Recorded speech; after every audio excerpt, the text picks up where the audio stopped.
Hi అండి, నమస్తే. నేను మీ Lakshmi Kamakshi. Welcome to our channel PLK Telugu vlogs. మేమందరము ఈ గోవా వీడియోస్ పెడుతున్నాం కదండి. అందరం ముద్దేశ్వరికి వచ్చాము. చెప్పాను కదా, ఇది హోటల్ రూము బాగానే ఉంటుంది. ఒక 2 బెడ్స్ ఉన్నాయి, బాత్రూమ్ ఉంది, ఏసీ ఉంది. 1600 పర్ డే 1600 తీసుకున్నారు. 2 రూమ్స్ తీసుకున్నాము మేము. అందరికీ ఒకే రూమ్లో సరిపోదని చెప్పేసి 2 రూమ్స్ తీసుకున్నాము. ఇంకైతే మేము టెంపుల్ చూడడానికని మార్నింగే బయలుదేరాము, రెడీ అయిపోయేసి. ఇంకా ఇక్కడ టిఫిన్ చేయాలి. నిన్న వీడియోలో చెప్పాను కదా, ఆ దారి పొడుగుతా అన్ని నాన్ వెజ్ రెస్టారెంట్లు, వైన్ షాపులు అలా ఉన్నాయండి. ఇప్పుడు ఆ రేకుల షెడ్ ఉంది కదా, ఆ రేకుల షెడ్లోనే ఒక అతను ఇడ్లీ పెడుతున్నాడు. ప్రాణం లేసి వచ్చింది మాకైతే. దేవుడా, మన ఆంధ్ర ఫుడ్ దొరికింది ఇక్కడ అనేసి ఇడ్లీ చట్నీ బాగా చాలా, అతను బ్రాహ్మణో ఎవరో మరి, ఒక్కతనే చాలా బాగా పెట్టాడు. చాలా బాగా ఉన్నాయి. అందరం ఫుల్గా అక్కడ ఇడ్లీ తినేసి అందరం అయితే బయలుదేరుతున్నాము. మేమున్న రూమ్కి గుడికి చూడడానికేమో ఎదురుగా గాలిగోపురం కనిపిస్తూ ఉంటుంది, కానీ బోలెడు దూరము నడుచుకుంటా వెళ్ళాము. అలాగా ఇదిగో వచ్చేసింది, అదిగో వచ్చేసింది అనుకుంటా వెళ్ళాము. పోతా ఉన్నాం. లేకపోతే కారు అక్కడే ఉంది మా రూమ్ దగ్గరే. మేము రెంట్కి తెచ్చుకున్నాం కదా, 2 డేస్ మాతోటే ఉంటుంది అన్నమాట ఆ కారు. అలాగే దగ్గరే కదా అనుకొని మేము నడుచుకుంటూ వెళ్ళాము.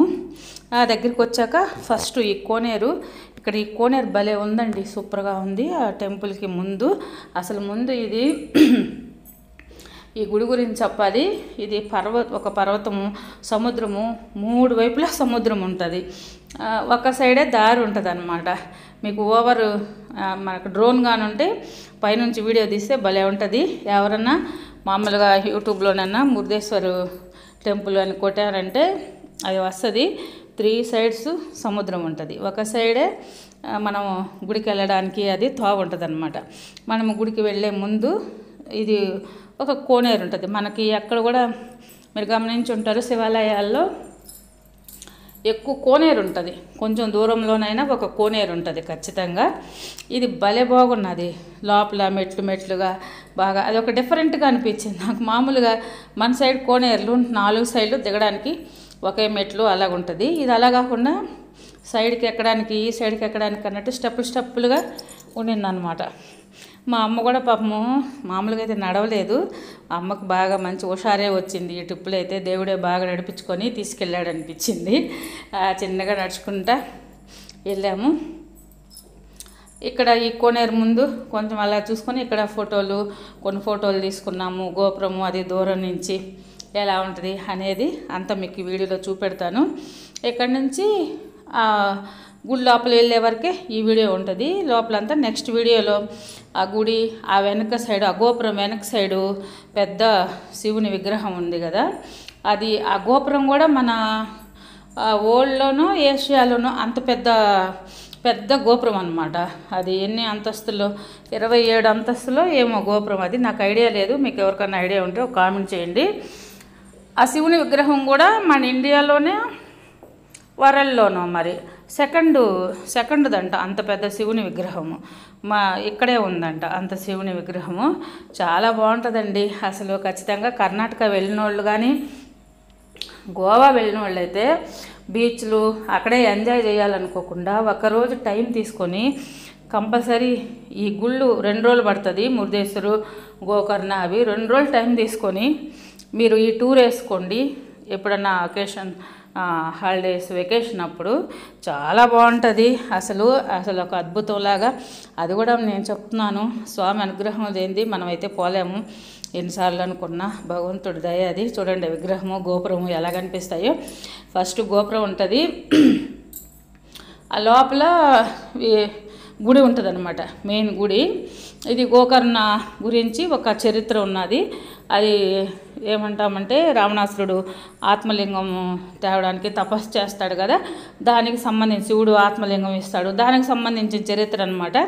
ఇదంతా నెక్స్ట్ రేపు వీడియోలో నేను చెప్తాను అది ఏంటి అనేది. వెనక చూడండి, ఆ శివుని విగ్రహమే అనమాట. చాలా పెద్ద శివుని విగ్రహం. దగ్గర నుంచి ఇంకా రేపు వీడియోలో మీకు చూపెడతాను. అంత నీట్గా మొత్తము ఒక రోజంతా పట్టుద్ది. గుడి లోపల ఈ గోపురం పైన టికెట్ ఉంటుంది, 20 రూపీస్ తీసుకుంటారు. గోపురం పైన 18 అంతస్తుల వరకు ఎక్కొచ్చు. అక్కడి నుంచి చుట్టూతో సముద్రం కనిపిస్తుంది, ఈ శివుడి విగ్రహం కనిపిస్తుంది. ఇవన్నీ చాలా అద్భుతంగా ఉంటాయి అన్నమాట. రేపు వీడియోలో నేను అప్లోడ్ చేస్తాను. ఇవన్నీ సూపర్గా ఉంటుంది. లోపల గర్భగుడి ఉంటుంది. అది చూసుకున్నాక వెనక శివుని విగ్రహం పెట్టుండేది ఒక పర్వతం మీద. ఒక కొండ ఎక్కాలి పైకి. ఈ శివుని విగ్రహం చుట్టూ తిరిగామంటే చుట్టూ సముద్రం కనిపిస్తుంది. భలే అందంగా ఉంటుందండి ఈ ప్లేస్. మాత్రం కంపల్సరీ చూడాల్సింది. ఈ ఏరియాకి దగ్గరలో వస్తే మాత్రము ఒక 100 కిలోమీటర్స్ ఉంది అని అనుకున్నా కూడా కంపల్సరీ విజిట్ చేయండి. సూపర్గా ఉంటుంది ఇది మాత్రము. నేను హడావుడిగా అసలు మంచి చీరలే పట్టుకోవాలా, బ్యాగ్లో అన్నీ ఉన్నాయి. మేము ఆ ముందు రోజంతా ఏమంటాము ఆ బీచ్ల్లో తిరిగాం కదా, తిరిగేసి వచ్చాక నెక్స్ట్ డేనే మా మరిది గోకర్ణ వెళ్దామన్నాడు. అసలు ఏం ఎత్తుకోవాలా ఏం పెట్టుకోవాలని ఓపికే లేదు. తెల్లారులేసి ఈ చీరలు పెట్టుకున్నాము, జాకెట్లు. నేనైతే చీరలు పెట్టి జాకెట్లు మర్చిపోయా. అది లోపల రూమ్లో గోవాలోనే ఇంకా మంచి మంచి చీరలు కూడా ఉన్నాయి. అసలు అంత హడావుడిగా వెళ్ళిపోయాము. అదొక అయ్యో కూడా ఒక మెమరీ అనిపించిందిలే. వేరే చీర మీద జాకెట్ వేసుకున్నాను ఈ చీర మీదకి. అంటే అవి చిన్న చిన్నవి భలే గుర్తుండిపోతాయి. భలే ఆనందం వేస్తుంది ఎప్పుడన్నా గుర్తు తెచ్చుకున్నప్పుడు కూడా. ఇలాంటి టూర్స్ అప్పుడు మనం ఎంతో ప్లాన్ చేసుకుంటాం. కానీ దేవుడు అక్కడ పోయినాక చీర ఒక దగ్గర ఏందంటాం కదా, జాకెట్ ఒక దగ్గర పడిపోతే ఎలాగ ఉంటుందో అలాగైందనమాట నా పరిస్థితి. మొత్తానికైతే గోపురం దగ్గరికి వచ్చేసామండి. ఇలాగా కనిపిస్తూ ఉంటుంది. నేను బాగా వీడియో తీసానని అనుకుంటున్నాను. కొంచెం దూరం నుంచి ఎలాగుంటుంది, ఎక్కువ దూరం నుంచి ఎలాగుంటుంది, కొంచెం దగ్గరికి వస్తే ఈ గోపురం ఎలాగుంటుంది అనేది అంతా నేను తీసానని అనుకుంటున్నాను. చూడండి, దగ్గరికి వెళ్ళే కొంది ఆకాశము, ఆ గోపురము అసలు చాలా బ్యూటిఫుల్గా ఉంటుంది. అది నేను చెప్పలేను, అంత అందంగా ఉంటుంది అనమాట. అది ఎంట్రన్స్, గుడి ఎంట్రన్స్ అదంతా. ఈ లోపల అంతా కూడా నేను ఇంకా మీకు నెక్స్ట్ వీడియోలో చూపెడతాను.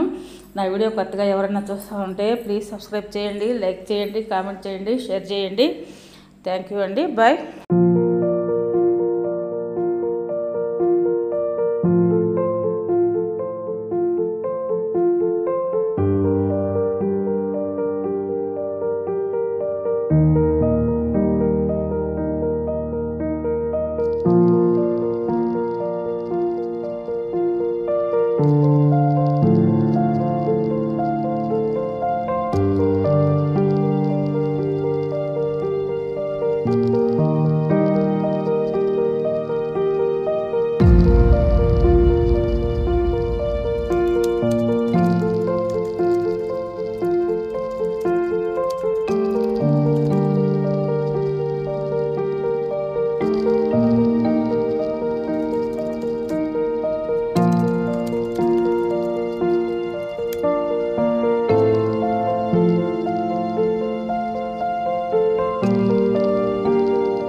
you.